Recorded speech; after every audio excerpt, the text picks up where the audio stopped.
बिस्मिल्लाहिर्रहमानिर्रहीम। अल्लाहुम्मा सल्ली अला व अला आले मोहम्मद। तमाम पाकिस्तान भाइयों को, बहनों को और मुहिब वतन दोस्तों को मेरा सलाम। आज गुजारिशात मुख्तसर सी करूँगा, थोड़ी सी बात, ज़्यादा लंबी नहीं। कुछ मामलात हैं जो इस वक्त बड़ा हॉट इशू बने हुए हैं पाकिस्तान में, रियासत में। सबसे पहले तो अभी ये सुनने में आ रहा है और वफाकी ज़राए से ही सुनने में आया है कि बिजली की कीमत में 1.5 रुपये फ़ी यूनिट इजाफ़ा किया जा सकता है, जो कि मुतवक्का है और इस पर काम हो रहा है। लेकिन अभी तक उसका कोई वाज़ेह और हतमी फ़ैसला, ये नोटिफिकेशन जारी नहीं हुआ। लेकिन हुकूमत को ये करने से पहले से पिसी हुई आवाम के बारे में सोचना चाहिए और कोई अच्छा फार्मूला बनाना चाहिए। ये कीमतें बढ़ाने से मामलात हल नहीं होंगे, इसका बोझ आवाम पर पड़ता है और हालात ख़राब होते हैं। दूसरी बात ये है कि डीज़ल की कीमतों का फार्मूला और तेल की कीमतों का फार्मूला एक तय किया गया।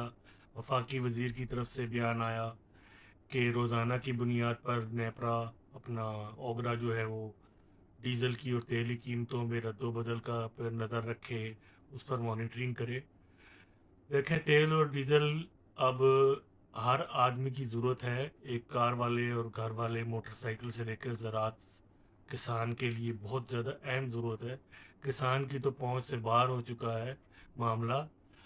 लेकिन इस पे एक मुकम्मल जामे प्रोग्राम बनाएं। ये रोज़ रोज़ की जो ये ड्रामेबाजियां हैं और ये जो कीमत बढ़ा देना और उसका बोझ अवाम पे ही डाल देना, तेल जंग के नाम पर जो जुल्म पहले अवाम पर किया गया उसको बढ़ाते ही रहना होता है। जंग में वाकई इंटरनेशनली भी असर पड़ा है, लेकिन पाकिस्तान में कुछ ज़्यादा ही उसका असर पड़ रहा है, जो कि अवाम के दिल में नफ़रत का इजाफा का सबब बन रही है और अवाम के दिल में नफ़रत पैदा हो रही है इस वजह से। तीसरा, मौलाना के बयान को लेकर ख़ास तौर पर आपने 2-3 दिन से देखा होगा कि सोशल मीडिया पर जो बाहर बैठे हुए पाकिस्तान से भागे हुए व्लॉगर्स हैं, वो बड़ा बढ़ चढ़ कर बोल रहे हैं।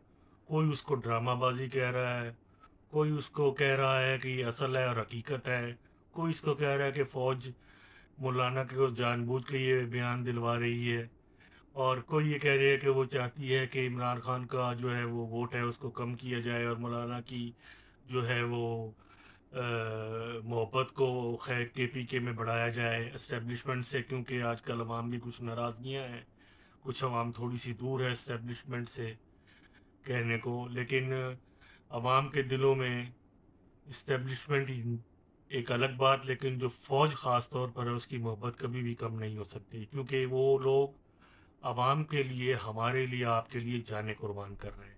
इसलिए उन व्लॉगर्स को मौका मिल रहा है, उन्होंने अपने यूट्यूब के क्योंकि व्यूज़ बनाने हैं और पैसे कमाने हैं और पाकिस्तान में अफरा तफरी पैदा करनी है, इसलिए उनके मौक़िफ़ बयान है। 3-4 व्लॉगर्स हैं, आपको पता है, जो भागे हुए हैं यहाँ से जान छुड़ाकर। उन्होंने बाहर जाकर मुख्तलिफ़ किस्म के अपने अपने जो हैं वो ख़यालात रखे हुए हैं मौलाना के बयान को लेकर। और एक और जो बड़ी ख़तरनाक बात है वो ये है कि पाकिस्तान की इस सूरत हाल में, अंदरूनी सूरत हाल में, जो पाकिस्तान मुखालिफ और हैं पाकिस्तानी सो कॉल्ड, लेकिन पाकिस्तान मुखालिफ गद्दार जो है वो गिद्ध बनकर इंतज़ार कर कर गिद्ध बनकर अब पाकिस्तान की सॉलिडेरिटी पर हमला करने के लिए और इदारों और ख़ास तौर पर फ़ौज की सॉलिडेरिटी पर हमला करने के लिए बड़े आपको नज़र आएंगे, बड़े भाग दौड़ और बड़े वो करते हुए। फ़ौज को भी अपनी डोमेन का ख़्याल करना चाहिए और अपनी इस एहतराम और मोहब्बत को दिल में बढ़ाना चाहिए अवाम की। खैर, फ़ौज का काम ऑपरेशन करना है, उसका काम अवाम की हिफाज़त करना है, जो वो कर रही है।